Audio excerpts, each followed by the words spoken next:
Yo, what is up guys? This is Troy D from the Troy D 24/7 Mold channel, your source for on point and no hype reviews. Welcome back yet again everybody. We are on another video today, and this video is a Bond number 9 guys, alright? So I have reviewed some Bond number 9 fragrances, Greenwich Village, Scent of Peace, and actually, one thing I see a lot on my comments is there are a lot of people that want me to review Bond number 9. I'm pretty sure it's because of the mainstream popularity of Bond number 9. If you go to a Saks Fifth Avenue or a Nordstrom or a Bloomingdale's, any of the more upscale type of perfume boutiques, I think that Bond number 9, especially the store area where Bond number 9 is visually appealing with the bottles, the names of these perfumes, with the bedazzled Swarovskis and the gold. Like, I think that that's why people really demand more Bond number 9 reviews. Although you can get them cheaper through like Fragcom or like through wholesalers.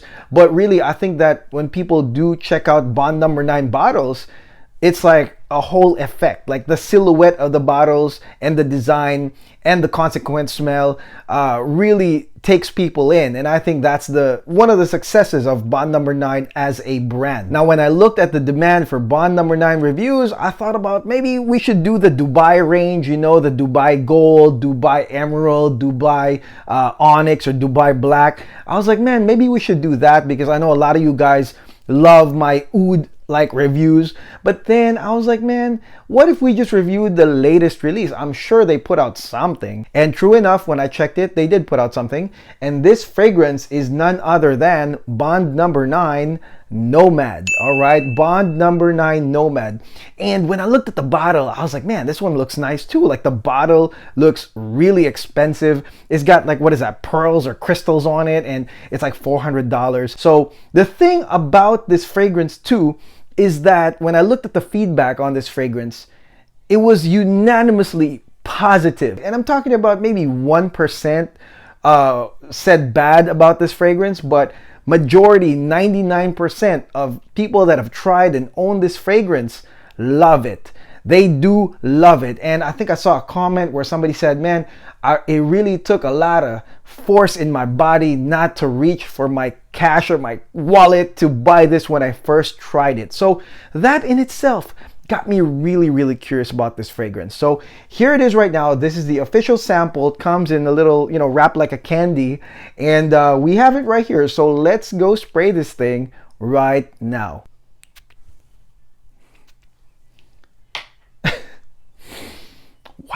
Wow, it is, guys. All right, now if you notice, I only sprayed this fragrance 2 times, and it was like a week spray.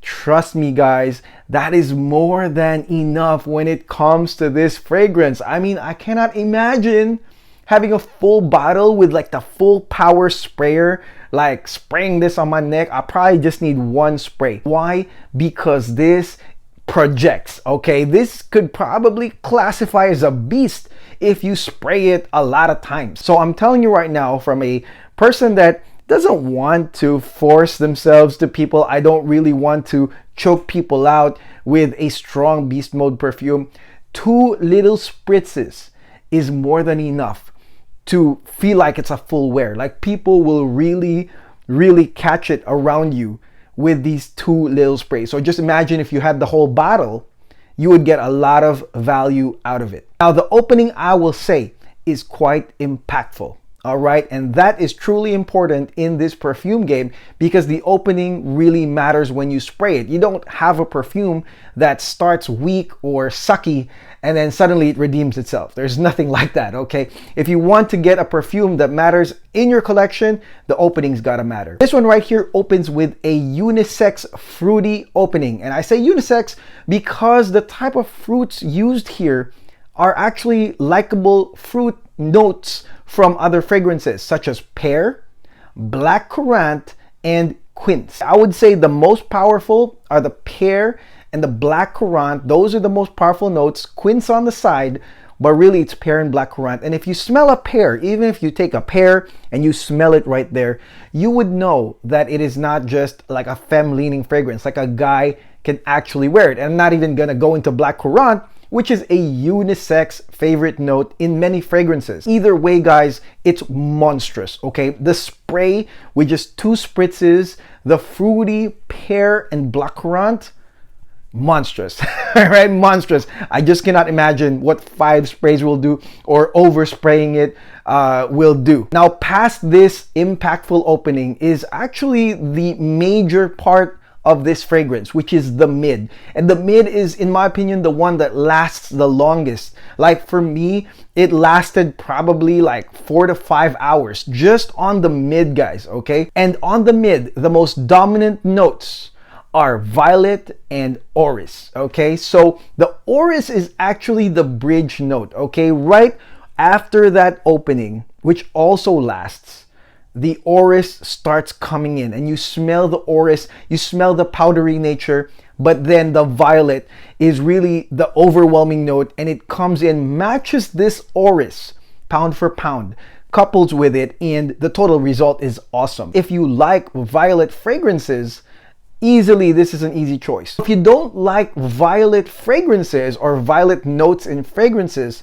the thing is, guys, with the orris, I think that it's a nice complementary note. And then after that, you have rose, okay? So rose is the third note that comes in.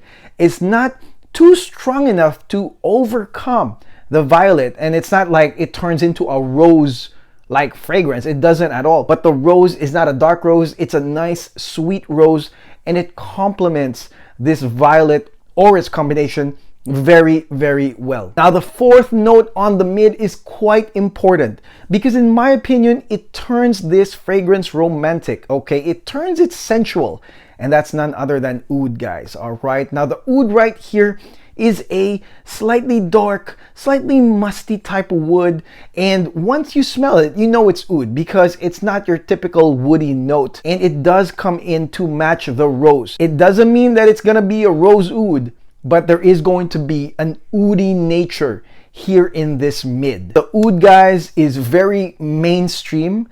I think that it is inserted there as a differentiating factor, and B, as a sort of like gradient note that turns this fragrance from fruity in the beginning into like a gradient, sort of like headed to romantic and sensual territory. I think that that's what the oud does here. And of course, violet, orris, and rose are the helpful components of this whole thing. Now, right off the bat, I'm sure the biggest question you might ask is this femme? Can a guy wear this? Okay, that's a big question. Now, without a doubt, when I looked at the feedback, majority of the feedback came from women. Women that bought it or own it are like saying, dude, this is so awesome. And I believe it, guys. For women, this will be absolutely amazing simply because the notes are digestible. And I haven't even gone to the dry down yet. But I will say this, that the notes are very digestible with this fragrance. And what that means is that it's not too complicated, that people won't understand it, that the olfactory sensations of people around you won't understand it. And you can get that when you wear really niche perfumes or indie perfumes that are too complicated, or they have notes that people don't understand. People don't know how to react to these notes. In my opinion, guys, with this fragrance, Bond Number 9 Nomad, every single note from the pear to the blancmange to the violet and the rose and even the oud, guys, can easily be picked up by whoever it is around you. And it doesn't matter if they have a lot of experience or not. When it comes to the perfume game, is gonna be easily digestible, which means the complement factor of this fragrance is pretty high.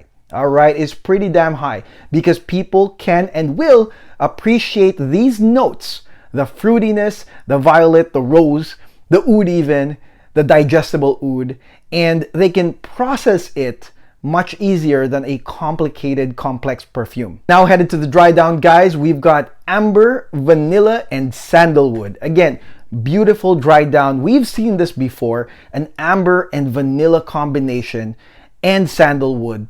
Not total fade to black, but it's like a gradient thanks to the oud. So it gets sort of more darker, more sensual because of the amber, the vanilla just matching it perfectly. But of course, the sandalwood is a key piece right here of this fragrance of the dry down. Real creamy, nice, rich sandalwood right here that I think you guys will love. And if you guys are fans of amber, well, this one's an easy pull right here. Now, performance-wise, what can I say? Again, I only needed 2 sprays and it feels like this whole room smells like this fragrance. So I think performance is out of this world. I think that the projection is amazing. It's strong. If you spray any more than 3, I guarantee you it'll probably choke out people around you. So 2 little spritzes. Be very conservative about the spraying on this one. Now, longevity-wise, Bond number 9, as you guys know, is well known for using synthetic ingredients in their perfumes.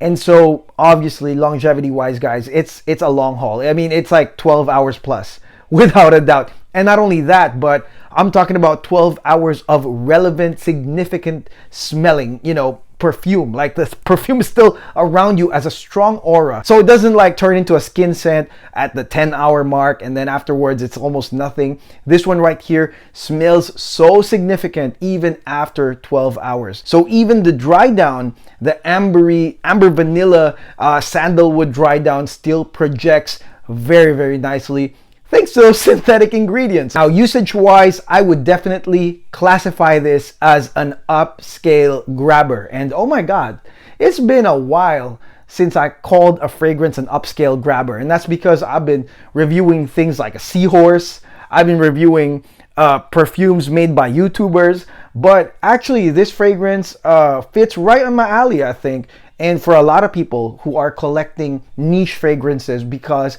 it's an upscale grabber. It feels upscale because the ingredients are rich. They're rich, and at the same time, it's a grabber because I think that people can really appreciate it. Like I said, a very digestible perfume. So this one can be used anytime, anywhere. But I think also that it is a romantic perfume, meaning because of its gradient nature. Going from pear, a fruity pear in blackcurrant, into a gradient of violet orris, rose oud, and then amber, sandalwood, and vanilla on the base. It's sort of like a gradient. I think that this is like a romantic perfume. So it's definitely a date night perfume, especially for the women.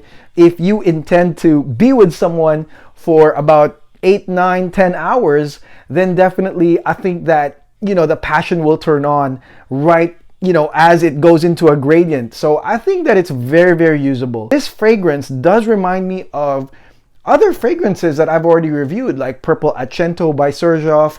I believe this also reminds me of Violet Sapphire and Amethyst. Not to say that they're the same, but they're kind of in the same boat. They're all upscale, violet, strong perfumes that actually have really nice ambery bases.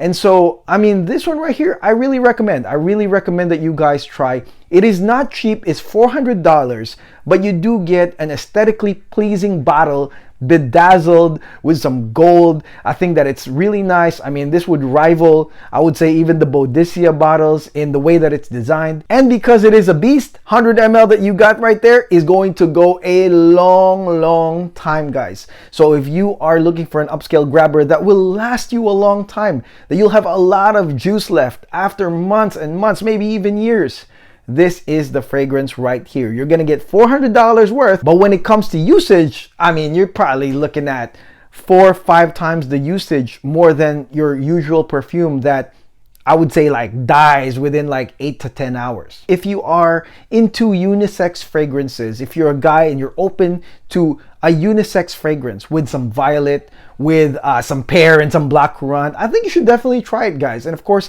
like I said, if you like ambery bases on your perfumes, try this as well, okay? Just get like one of these like samples online. I see them on eBay with some Bond sellers, and this sample was only like 20 bucks, okay? Or probably less than that. And as you can see, there's still a lot left because 2 sprays was more than enough. I mean, to create this like, this aura around me, this huge aura around me of this scent trail. And it's not like Croxato, man, where, here we are. I mean, after 9 sprays of Croxato, man, I mean, there was freaking nothing. Just imagine a whole bottle or 100 ml bottle of this. I mean, is gonna last you a long time. So that is it. That is my review of Bond number 9 Nomad. Again, a nice upscale grabber, unisex upscale grabber. Check it out, guys, if you can. And again, let me know in the comments if you actually have tried this fragrance. What do you guys think? If you are a niche collector, let me know how it compares with your other violet type fragrances like Purple Accento or maybe Boudicca Violet Sapphire. Let me know on the comments below. If you're a girl that owns this and you love it, let me know what your experience was with this fragrance and if it matches with what I've experienced. And also do not forget to like and subscribe, guys. Again, we have crossed the 10,000 mark and we are headed towards 11,000. So thank you so much for really supporting the channel. Your feedback really fuels me to make these videos. I mean, even if I'm a nurse and I work all these 12-hour shifts and I'm really tired most of the time, I really do take the time to put on my perfumes and try them, the latest stuff that comes out, and to give you guys a no hype, unbiased answer to what these fragrances really smell like. Again, this is Troy D. I'll see you guys soon. God bless, take care, have a great day.